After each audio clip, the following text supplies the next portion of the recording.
The movie opens in a theater where a crowd of people is watching a film. In another room, there is a projectionist named Paul, who is wearing a headlamp to navigate in the darkness. With a strong passion for books, Paul is always engrossed in reading in his free time. He's currently absorbed in a book titled The Lost Colony, where an entire island populace mysteriously disappears. After a while, as Paul gets up to resume his work, the power abruptly goes out, plunging the entire theater into darkness. Relying on his headlamp, Paul makes his way to the theater's lobby, but what he sees there leaves him utterly bewildered. The place that has been crowded with noisy people a moment ago is now completely empty, with only their clothes left behind. Paul hurries outside the theater and encounters a security guard who is equally surprised as where everyone gone. Both of them start searching for people, and amidst this search, the guard's gaze falls upon a human silhouette. He starts approaching it, but Paul's headlamp suddenly flickers for a second, and the guard vanishes too, leaving only his clothes on the ground.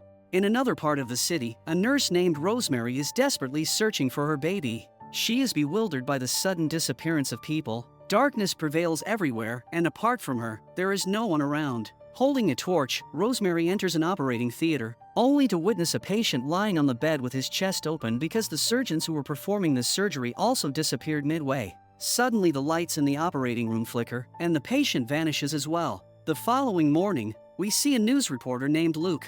As he opens his eyes, he realizes that his girlfriend hasn't returned home yet. He snuffs out the candles placed on the table and begins to get ready for the office. Luke notices that his phone is out of battery, and there's no electricity at home either. Without caring much, he gets ready and steps out of the building, only to be stunned by the view of the city. The entire city is completely empty, with clothes strewn all over the road, and cars halted in the middle. While he's trying to process all this, a plane suddenly crashes behind him. At a loss for what to do, he rushes to his office, but there too the situation is the same. He tries to use the office phone, but it is also out of battery. He then looks at a photo frame of himself with his girlfriend for a while before putting it back on the table and leaving. It's at this moment that we notice a strange shadow engulfing the photo. Fast forward to 3 days later, the entire city is engulfed in darkness. Strangely, the sun rises late and sets early. By now Luke has realized that staying in the light is crucial for survival, so he always carries a bunch of flashlights with him and picks up extra batteries whenever he can find them. As he tries to start a car that has been abandoned on the side of the road, a man runs up to his window, begging Luke to open the door because his lighter has run out of fuel. However, Luke doesn't want to risk any danger, so he refrains from opening the door, resulting in the man being swallowed by the shadow. As Luke continues his journey, he stumbles upon a car with its headlights still on. He tries to start the car but fails to get the engine running. Moving on, he comes across a bar lit up with lights and music playing inside. He feels a sense of relief, assuming someone must be present, but upon entering, he finds the bar completely empty. He collects the batteries and enjoys a few drinks before descending the staircase to explore the area. He discovers that the entire bar is powered by a generator with very little fuel left. Suddenly, a boy emerges from behind, pointing a gun at Luke. He instructs Luke to drop his gun and brings him upstairs. Although the boy was initially wary of the unknown man, they eventually come to an understanding and he lowers his gun. He introduces himself as James and explains that his mother used to work as a bartender here. After the disappearance of the people, his mother went to seek help at a nearby church, and James has been waiting for her ever since. Luke tells James to come with him since there's not much fuel left in the Jenny, which leads to an argument because James believes that his mother is alive and will return from the church.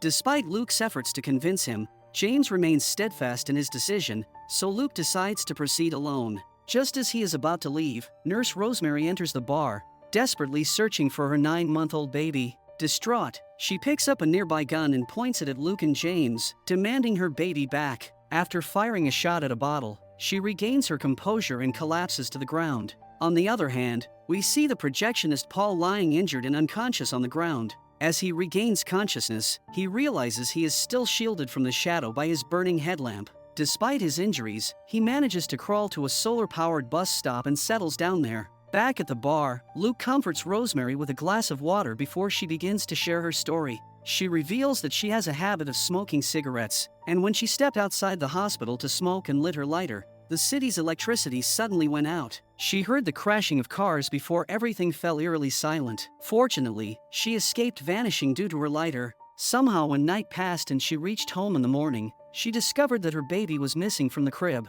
and from ever since she has been searching for her baby. Mary shows her collection of torches and ring lights that helped her survive and hangs one of them around James' neck. Just then, they hear a man's cries nearby. At first, Luke is hesitant to take any risks to save the man, but at Mary's urging, he decides to investigate and heads toward the source of the sound. He reaches the bus stop where injured Paul is lying and manages to rescue him just as they are about to be engulfed by darkness. In the bar, Paul begins to share his story. After everyone disappeared, he survived with the help of his headlamp. However, suddenly, the headlamp began to flicker, and someone forcefully struck his head. It was as if the shadow had taken control of him, pushing him towards death. His ears were filled with strange noises, and he screamed for help as he ran along the road. Suddenly, he slipped and lost consciousness. When he woke up, his headlamp was still burning, and he managed to crawl to the bus stop where Luke had just rescued him. Mary asks Paul who struck him on the head, to which Paul explains that it wasn't a physical entity but merely a shadow.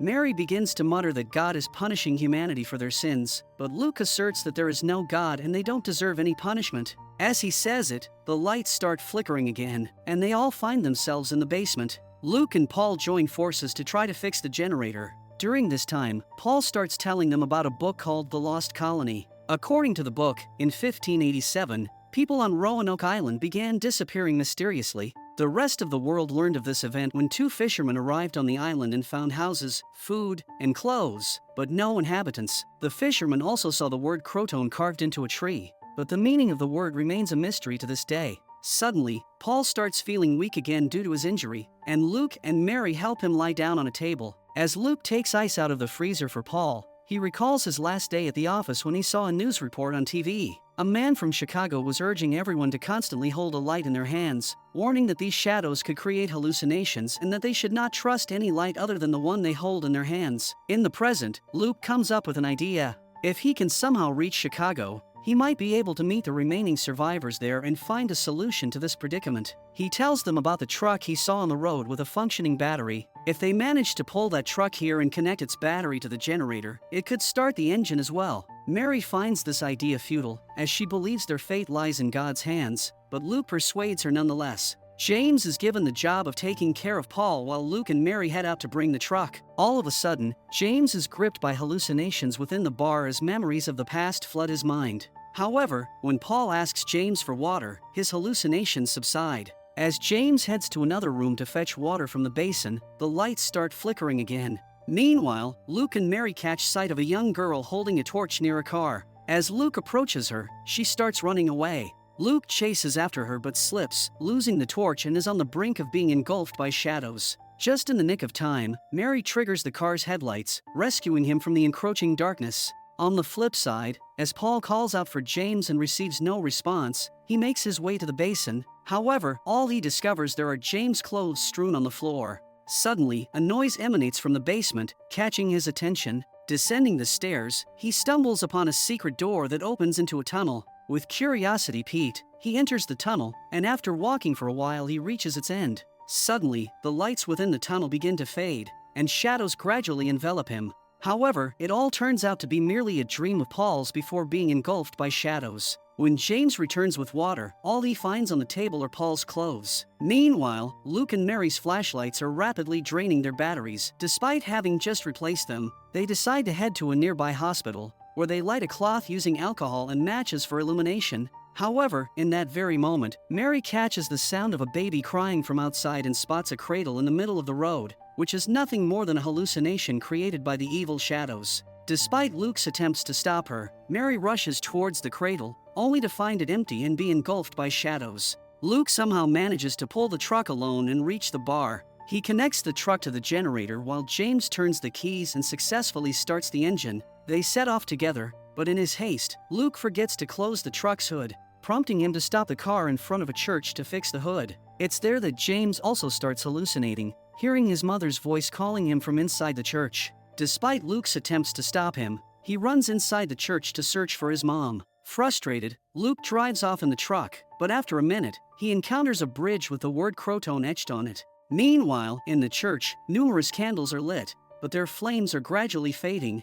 Just as the shadows are about to engulf James, Luke crashes his truck into the church, with its headlights serving as a lifeline for James. However, James is still reluctant to leave. as he hears his mother's voice echoing from within the church. Just as Luke moves to get James, the truck's headlights suddenly go out, vanishing Luke in an instant. James spends the entire night surrounded by the flickering candlelight. As the sun rises, he encounters the same young girl whom Luke and Mary had seen. She introduces herself as Brianna and reveals her solar torch, which has kept her alive. As they step out of the church, they find a horse waiting outside. They hop onto the horse and continue their relentless journey. As the sun sets in, the shadows of Luke, Mary, and Paul appears on the wall. And with this scene, the movie comes to an end.